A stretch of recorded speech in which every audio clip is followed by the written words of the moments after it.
Before we start, don't forget, hit that subscription button, smash down that like. Don't forget to share this video. And if you can, if you love our show, you love the programming we put here on CutiCast TV, you can donate to us. Hit the links below. It'll tell you where to go and where to do it. Well, let me tell you, a lot of YouTubers have been predicting this, especially the ones in the comic book who talk. Ethan Van Sciver has been talking about this, Yellow Flash, many others, Richard Meyer, many people in the industry has been talking about this. And what we're talking about is the death of the comic book industry. It's coming. It's coming. In foreshadowing it, the main industry itself, I think, is going to die. I think something will come of it. Something, and I've always said we need to go underground and start up again. I've said this with anime. I've said this with science fiction, some of the science fiction shows, and I'm saying this with comics. Maybe we got to go back and hit a restart on this whole thing. And there are some guys out there that are getting the popularity. They're raising the money independently to get their comics printed out there. And we're seeing the dying of the comic book stores. There's a lot, there are a lot of comic book stores out there that are just dying out. The manga is the major replacement now. As you see, manga sales are starting to increase. I think the most popular manga right now is My Hero Academia. Right now is the most popular over here, and and for the price point, I think, what is it? The average is around 10 for manga, for several different volumes on there, and then meanwhile for one comic, I think the max is about $8 on the average on there. Some are down to $3.50, but still, that's back when I was a kid, I remember comic books was like $1 or $2, and I think the max I paid was $2.50 for a special edition, and when you see some of the prices today, it's just ridiculous. And the stories are not good anymore. I stopped buying comics. When they announced The Walking Dead's final issue, that's my last comic. That's it. I'm done. I'm completely done with it. I might turn back to manga. And then this Forbes report comes out. What was this about? The end of last month, and it's about the merger with AT&T and Warner and stuff like that. And I saw this coming, and and I mentioned this in some of the videos. What is going to happen? Because Warner's trying to consolidate everything. They have $165 million debt that's still due, and that's because of a lot of stuff that's going on there and the transfers. And you're seeing some of the shutdowns. They've shut down some sites, certain sites. You've seen some cancellations. For example, DC Universe, you've seen Swamp Thing. Mid-production. They haven't even gotten finished the production. They were supposed to go at least 13, 15 episodes maybe. They shut down at episode 10. Didn't even get a real good shutdown of the whole thing. And, it didn't really work. The series didn't even work out for most people. Most people didn't like it. When you have a show called Swamp Thing and you're focusing more on the female character of the show, which basically, it just doesn't really work. That character doesn't really work out for the series. And, you want it to be a hit and it doesn't, but you already cancel it before it even gets out of the starting gate. That should tell you that there's something wrong. But getting back into the comic sense, right now, for those of you who went to Comic-Con at San Diego, what was the big thing that was missing? The major thing. If you were there and didn't notice. DC Comics. DC Comics did not have a massive booth. They were in the corner, from what I understand from people. They always had a major section of the convention center just dedicated to DC Comics. And we're seeing this. That the only way they're making any money off DC Comics is to reissue old comics and sell them at Walmart and all that for a certain price, for whatever price it is. They're reissuing old stories that people will end up buying and stuff like that, but they're creating no good new stories. Part of the problem is, you have, like I said, you have that small percentile that wants to sit there and dictate politics into these comic books, into the comic book movies and stuff like that. That's why Justice League didn't do well. That's why Justice League did not do well. You're wondering why Justice League didn't do well? Because of all the politics you put into it. You couldn't let on there. And people are screaming for the Zack Snyder cut. And, you were probably never going to get that because basically they're going to have to spend money just to edit and, fix whatever they have to fix in the movie on that. And it's going to cost them another $100,000. $100 million just to fix it. For you to say, oh, it's a big company, they can afford it. I said, no, it doesn't. Take, for example, over at Marvel, the last X-Men movie lost $100 million. Plain and simple. Can you imagine if you do the Zack Snyder and nobody likes it? You lost $100 million, you're going to lose more than that. And then, you have the situation where right now, AT&T and Warner are consolidating everything. For years, you had Cartoon Network and Adult Swim working independently on the side. Now they've been dragged into the animation section of the company because they're trying to create their own website. I mean, are we going to lose the Adult Swim website? Are we going to lose Crunchyroll, Rooster Teeth, all these other websites so they can just compile it into the Warner site, the HBO Max site, whatever the hell is it being called now? And all the shows that they're trying to put on there, some of them they're just like, wow, really? You're going to do this type of show on this line?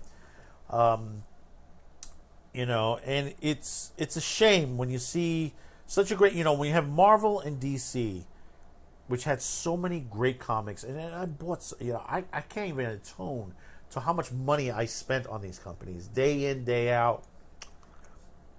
I used to go, religiously with my friends, constantly. We used to go to a place called, and it's still there. It's one of the best comic book stores in New York City, Forbidden Planet. They moved from their original site, but it's, they're down in the Union Square, 14th Street Union Square district. I think it's about 12. Is it 12th Street, 13th they moved to now? And I haven't been there in years. But the last time I was there, the place looked nice. It's on there. And I heard they expanded a little bit more. But, how much longer are we going to expect these things to still come out? I mean, we lost Vertigo already. Which, they're behind Sandman, Preacher, Swamp Thing, and the Fables. Curious that, in fact, it just started. The Preacher, that's the live-action Preacher that's on AMC, this is the last season for Preacher. It's curious that Vertigo gets dropped, and suddenly it's the last season of Preacher on AMC. Then we get Mad Magazine. I grew up with Mad Magazine. It was a great, funny rag. Always I had a good laugh on it. And I used to love the little fold-ins at the end to make up something like that. It was great satire. And they made a couple of crazy movies on there on the side. But still, for them to shut down Mad Magazine, it's, it just hurts me on there. And like I said, the stories are not the stories anymore. They just like all this virtual signaling and saying we must have, and I hate saying this, and they say we must have a woman, There are, a good diversity of people in these comic book stories. There have been some great stuff, that's been discussed. There have been many issues that have been discussed. But, you still have that 1% of people they're not comic book fans. When will these companies realize these people that are virtual signaling to you that you need to make improvements aren't the fans? You've just, and I keep saying this from a consumer point of view, take it from someone who's worked in the retail industry. You don't piss off your core customer. That is the customer that's going to give you money day in, day out. Monday through Sunday, they will stand online for hours so they could have it signed by the person who either drew it or wrote the story. They will stand online in front of the comic book stores. They will go to your conventions and, pay top dollar to visit with your company. But now you're just screwing them over and just allowing it to just fade into, into dust. And, you hear people like, writer Tim Seeley, Ethan Van Sciver. You hear a lot of these guys, they talk about, the issues that are going on, and then they're hiring people. And we discussed this before, they're hiring people that just basically don't like the industry, that basically are racist against white people, that they just like saying, I don't like white people, I don't like men, or they don't like men, they don't like this, and they try to fit it into the comics, the animations and stuff like that. You wonder why that there's basically these people that are just like literally not buying your comic book. And then on top of that, you got people like Diamond that just literally, they won't take back returns now. They just literally have ruined the industry. You have Baker and Taylor, and I reported this recently. Baker and Taylor, one of the biggest guys that handle a lot of the titles with the mangas and stuff, and a lot of the big novel, the graphic novels for the comic book industry. They're no longer in this business anymore. They literally shut. They're only dealing with the library business now. And Baker and Taylor handled DVD, VHS, comic books, graphic novels, mangas. Now they're no longer in that business. They're buying it, but they're buying it for libraries now. And that's it. And they're starting to even swarm into the TV shows as well. Now you're going to have a situation where the TV shows won't have any more new source material to deal with. And they don't even hardly use the older source materials. There's some great, and I've mentioned this in a couple episodes.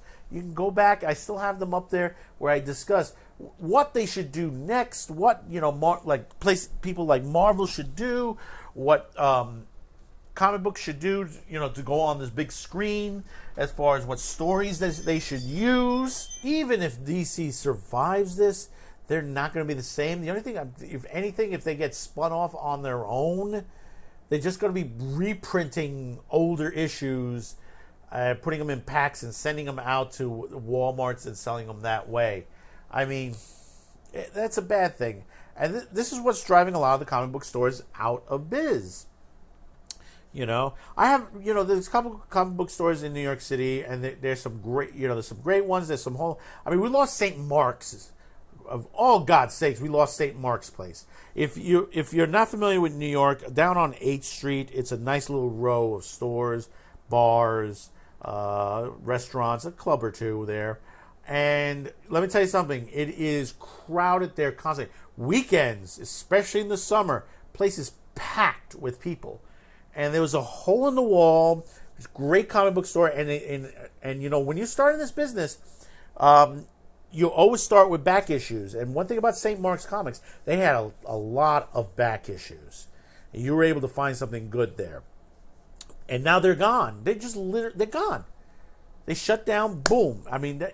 When you start to see the real good ones shut down, that is the big issue.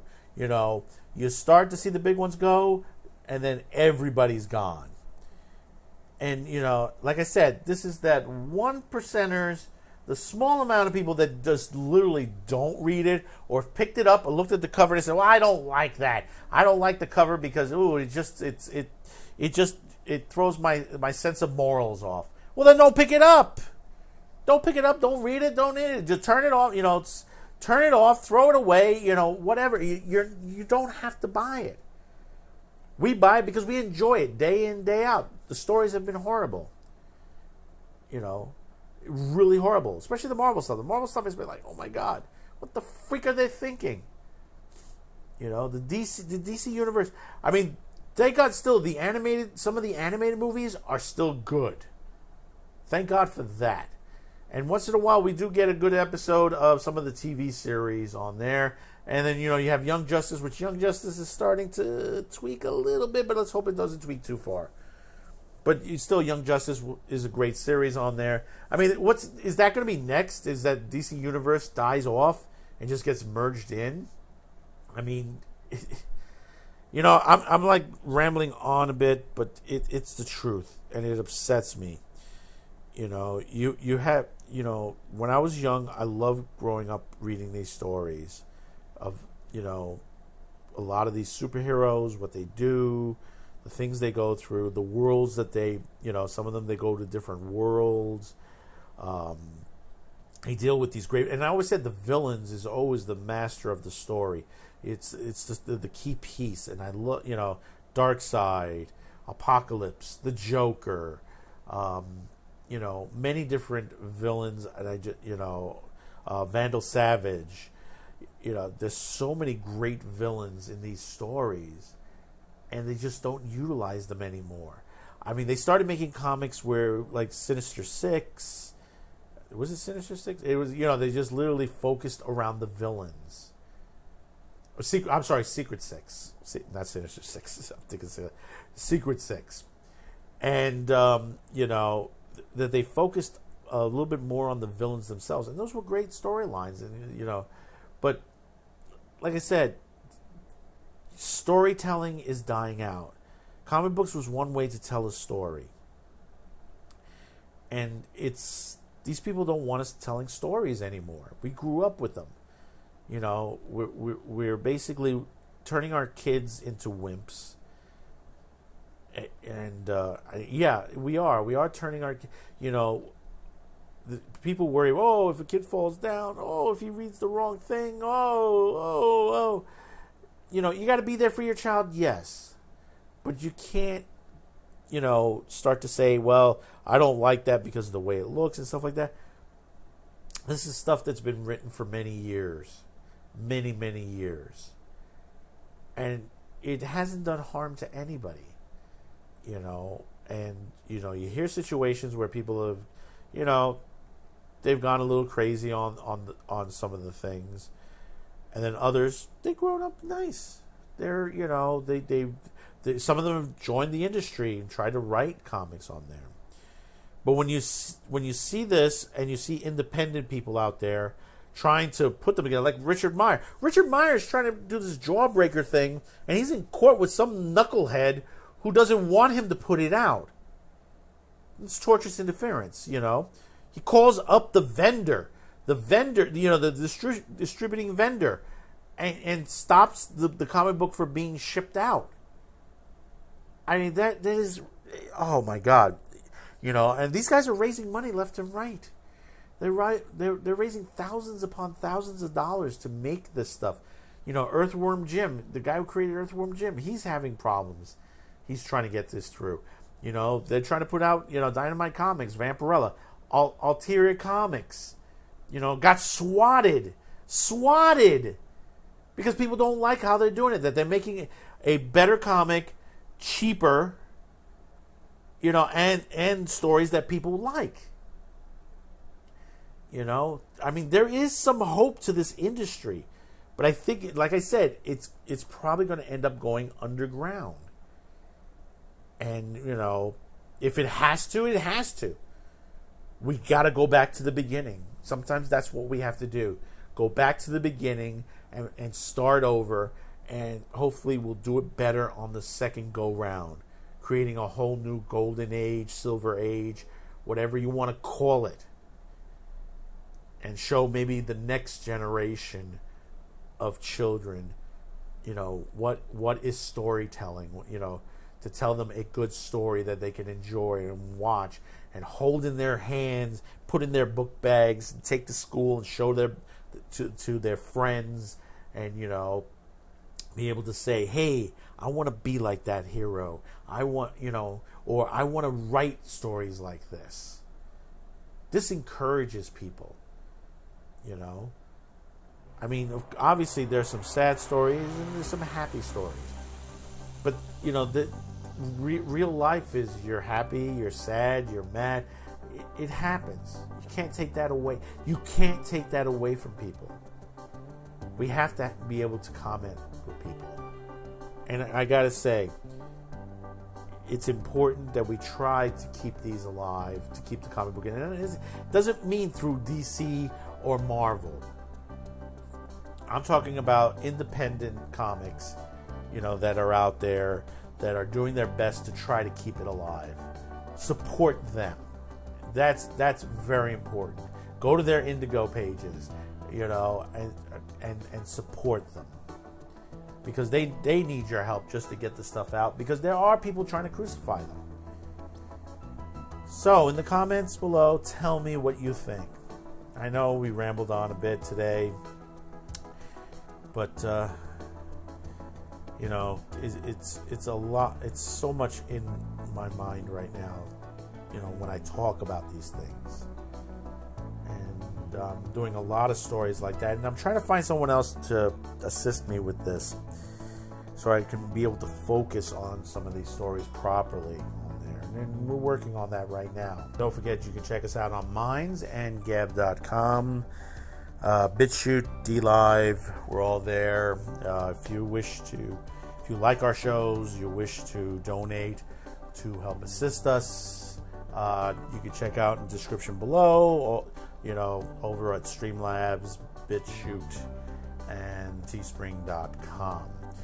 So until Monday, have a good weekend. Thank you for tuning in here on Man with the Show on Q2Cast TV. Subscribe, like, support, share. We'll see you Monday morning. We got a lot to put together, a lot to discuss, and hope you tune in and take a moment to sit down and listen. I thank those who have. And like I said, if you enjoy watching this programming and listening in, share this out. It's important. Please do. Because basically, like I said, you know, they're trying to get rid of us. Now they're sending people to YouTuber doors to knock on them to question where they're getting their information from. So, and we'll discuss that on Monday. So we'll see you until then. Bye-bye. Have a good weekend.